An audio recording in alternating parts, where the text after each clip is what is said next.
Hey everyone, and welcome back to Q's Book Reviews. My name's Quinn, and today I'm going to be going over the books that I read in July. Now, I managed to finish 3 books and a poetry collection, and there's definitely some standouts in here. So if some of these books are new to you, do check them out. Okay, the first book I finished was Piranesi by Susanna Clarke. Now, this is definitely a book that it's best to go in completely blind, so if you haven't read it yet, I'll try to avoid spoiling anything beyond just the first few pages. It's about a person living in what appears to be an infinitely sized house. He's explored hundreds of rooms, and in each of them, there are large life-size statues. In the bottom floor of the house is an ocean which periodically floods the rooms above it, filling them with rushing torrents of water. This is the world that the main character, Piranesi, finds himself in, and it was with this concept alone that I knew I had to read the book. I found the ocean and infinite spaces to be so evocative, and I was really hoping that this book would fill me with awe, but for the most part, I felt it kind of fell flat. So much of the setting is left undeveloped, I think in order to keep a sense of wonder and mystery, which I respect, but it really means we never get to see just how interesting the world Piranesi lives in could really be. So that was my first problem with the book. And then on top of this, the central plot of the story, in which Piranesi is trying to sort of figure out and understand the circumstances he finds himself in, were in a lot of ways very basic. He's written to be very naive, which, while fitting thematically, means you as the reader figure out everything pages before him. And so a lot of the reveals felt very unnecessary, and it's hard to share his emotion. I think this book and its ideas have so much potential, which really just makes it even worse when you're ultimately disappointed in it. It could have been worse, but it could have easily been just so much better. Then I've really been trying to get into poetry as of late, so I picked up the Chilean poet Pablo Neruda's probably best well-known collection of poetry, 20 love poems, and a song of despair. And I can totally see why he's so acclaimed. There's so much passion, care, and melancholy permeating throughout these poems. This is also a very cool edition because it comes with illustrations from Pablo Picasso in it as well. So, very unique. Most of these poems involve imagery of nature, using them to relate his feelings of love and lust. And I think a lot of them work really well, besides being just beautiful. These made me feel quite a bit, but it was still the perfect bit of lighter reading for an evening at the park. Some of the ones that jumped out immediately to me were "The morning is full, so that you will hear me, leaning into the afternoons, we have lost even, and your breast is enough." I expect myself to be returning to a lot of these and maybe reading them a bit more carefully. I wonder if these poems would benefit from some analysis, or if they're really better off just read and experienced. Neruda is definitely a hallmark of 20th century poetry, so if you're like me and hadn't read him yet, I highly encourage you to dive into his works.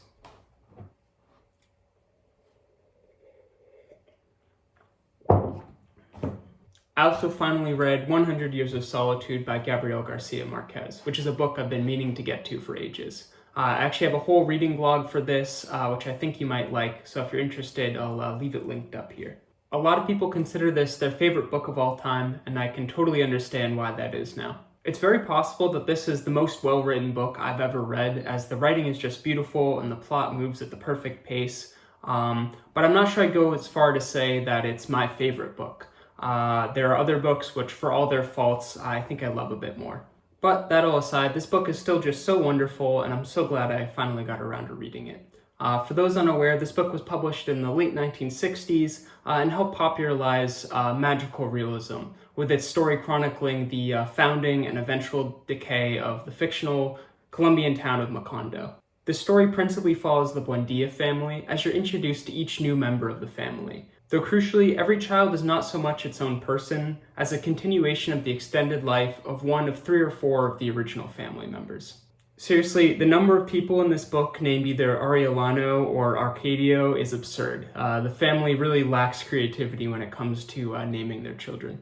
And it's in this way that one of the central themes of this story is reinforced, as time seems to be constantly repeating, with Macondo's seclusion from the rest of Colombia leading to its sense of cyclic time. This seclusion, however, is broken when outsiders come to take advantage of the town's seemingly enchanted land from which special bananas grow. And so an entire farming operation is set up on the edge of town where the wealthy white owners live separated from the rest behind barbed wire fences, and where the farm workers live in destitution, not even being paid real wages. This was the moment of the book that sold me on it, as what happens to an attempt at organizing a strike will stay in my memory for a long time to come. What I've said so far mainly speaks to the core elements of the story, but of course the book is full of so many wonderful small details that you really have to read it for yourself. In particular, the aspects of magical realism are just done perfectly and really heighten the emotional impact of the book. This is one of those rare books that I think just about everyone should read, so I really can't recommend it highly enough. And the last book I managed to finish in July is Libra by Don DeLillo. This is a pretty cool copy. I love the colors. Apologies if the protective cover is causing any glare on the camera, but it's cool without the dust jacket too, so maybe I'll keep it like this for now. Anyways, this is by the postmodern novelist Don DeLillo, who wrote one of my favorite books last year, White Noise, though really this is a much more traditional book. It's ostensibly historical fiction, but the catch is that it's about a story no one really knows the true history of, and that's the assassination of John F. Kennedy by Lee Harvey Oswald. I'm not sure how contentious the subject is anymore, but the assassination has long been a favorite among the more conspiracy-minded. I actually had a teacher in high school who was infamous for his JFK conspiracy, and he had a slideshow that he would show off to his classes, which is just pretty ridiculous. Of course, the most interesting thing is that as more facts about the assassination come out, it's seemingly becoming increasingly probable that the CIA or FBI were involved, at least in some capacity. And this is exactly the premise that DeLillo works off of in Libra, providing an account of how Oswald could have been connected to and been manipulated by the FBI or CIA. I think the assassination of JFK is just inherently such an interesting event that at a baseline, this book is interesting enough to be enjoyable, though I will say I was slightly let down when comparing it to White Noise. I think DeLillo is really at his best when he's writing his own story and using his own ideas. Even within Libra itself, the best parts are often those in which DeLillo is either forced to or chooses to improvise a bit more. For instance, one of the central perspectives from which the story is told is one DeLillo creates himself, a CIA agent who's been tasked with creating the official, yet never to be disclosed, history of the assassination. And it's from this perspective that we receive some of the most interesting insights and reflections. The agent is supplied with countless thousands of documents, clues, and pieces of evidence about the assassination, but even so, it seems impossible to put it all back together. The curator sends the results of ballistics tests carried out on human skulls and goat carcasses, on blocks of gelatin mixed with horse meat. There are photographs of skulls with the right cranial portion blown away. There are bullet-shattered goat heads in close-up. Branch studies a picture of gelatin-tissued model dressed like the president. It is a pure modernist sculpture, a block of gelatin layered in a suit and shirt material, with a strip of undershirt showing, bullet smoked. There are documents concerning exit velocities. There's a picture of a human skull filled with gelatin and covered with the goat skin to simulate a scalp. He sends an actual warped bullet that has been fired for test purposes through the wrist of a seated cadaver. We are on another level here, Branch thinks. Beyond documents now. They want me to touch and smell. He doesn't know why they are sending him this particularly grisly material after all these years. Shattered bone and horror. That's all it means to him. There's nothing to understand. No insights to be had from these pictures and statistics. From this melancholy bullet with its nose leveled and spread like a penny left on trolley tracks. How old he is. The bloody goat head seems to mock him. He begins to think this is the point. They are rubbing his face in the blood and gunk. They are mocking him. They are saying in effect, here, look, these are the true images. This is your history. Here's a blown out skull for you to ponder. Here's lead penetrating bone. They're saying, look, touch. This is the true nature of the event. Not your beautiful ambiguities, your lives of the major players, your compassions and sadness. Not your room full of theories, your museum of contradictory facts. There are no contradictions here. Your history is simple. See the man on the slab, the open eye staring, the goat head oozing rudimentary matter. They're saying, this is what it looks like to get shot. These objects are truth in history, but are inherently ambiguous, and will always, when removed like this, lack the context necessary for true understanding. So while DeLillo puts forward a believable account of the JFK assassination, he's perhaps more primarily showing the uselessness of ever trying to figure out what truly happened. The pieces can never be put back together, and in essence, every explanation is a conspiracy theory. Of course, the other big theme in the book concerns the title itself, Libra, with the fact that Lee Harvey Oswald was himself a Libra. I guess before I go any further, I should point out that DeLillo makes an interesting observation through the perspective of Oswald that before the assassination, no one ever called him by his full name, first, middle, last, Lee Harvey Oswald. And so after the assassination, that's the only thing people ever call him by, and it feels very alienating to him. And this is probably something I wouldn't have noticed if it wasn't pointed out, but it's true for me as well. I honestly can't remember the last time someone used my full legal name. Even so, it's so ingrained in modern parlance to call him Lee Harvey Oswald that I'm just going to stick to it. Okay, back to the main point with Oswald being a Libra. One of the people Oswald meets, and this is known to be true, though the extent of their relationship isn't really known, is a man named David Ferrie. DeLillo positions him as sort of an informal link between Oswald and the CIA, but more than this, Ferrie's just a super interesting character. He's a sort of Renaissance man who studies everything from science and the cure to cancer to the occult. And it's with Oswald that Ferrie feels he has a special connection. Oswald asks, "Where did you get that word?" "Phoebe's? That's my word, a long-time word of mine." "I thought it was my word." "You must have heard it from me," Ferrie said. "This happens all the time. People think they invent things that they actually heard from me. I have a way of creeping into people's minds. I get inside people's minds. We have definite ESP, you and I. Probably covers years and continents." Ferrie took him to visit a man who lived in a restored carriage house on Dauphine Street, behind a high white wall with a red door in the middle of it. His name was Clay Shaw, and he was tall and middle-aged, with a sculptured head and striking white hair. He stood in the middle of a large room that occupied the entire main floor. Silk curtains, bronze work, cork floors covered with oriental rugs. 2 young men were seated, alert and bright as weathercocks. "When is your birthday?" Shaw said first thing. "October 18, Lee said. "Libra, a Libran." "The scales," Ferrie said. "The balance," Shaw said. It seemed to tell them everything they had to know. Clay Shaw wore well-made casual clothes and had the easy manner of someone clearly educated to all the right things.